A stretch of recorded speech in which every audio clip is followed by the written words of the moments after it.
काकी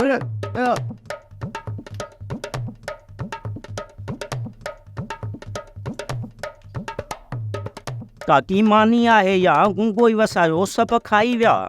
अबा मानी तो मुश्किल हो जे छो तोखे घर में मानी कोन मिली आहे छा? काकी घर में बाबो डंडो खयो वेठो आहे। अबा मुजेरी जो को डो ही कोने को डुकार लगो पयो आ। तू तो घर जूं लिलियूं भी खाई वियो हूंदे। ही कुछ भोरा बचिया आहिनि चई त ॾियां हेॾे करे हाव झल थी वेंदी पाणी पीअण जहिड़ो थी वेंदुसि। अचे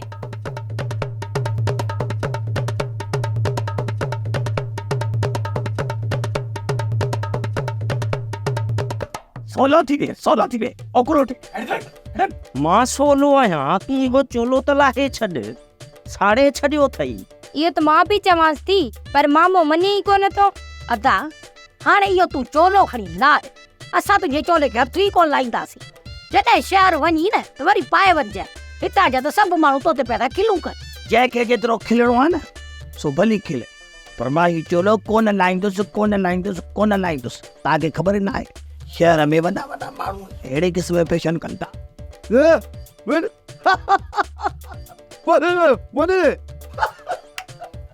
अरे खिली अहिड़ो चंपू ठोके मां घटि आहियां न वॾनि माण्हुनि खां। ओ बा तोखे ख़बर ई कान्हे का पुट त जीअं वॾनि माण्हुनि खे अखियूं तीअं मूंखे अखियूं हुननि खे कन आहिनि मूंखे बि कन आहिनि हुननि खे हथ आहिनि मूंखे बि हथ हुननि खे पेर आहिनि मूंखे पेर आहिनि।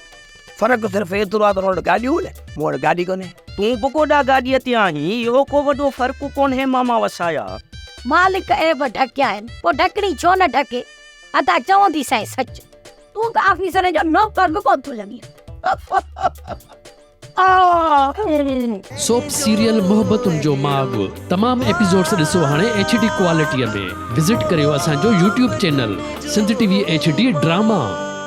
सब्सक्राइब कयो असांजो official YouTube channel Sindh TV HD drama ऐं वधीक अपडेट लाइ बेल आइकन खे क्लिक करियो।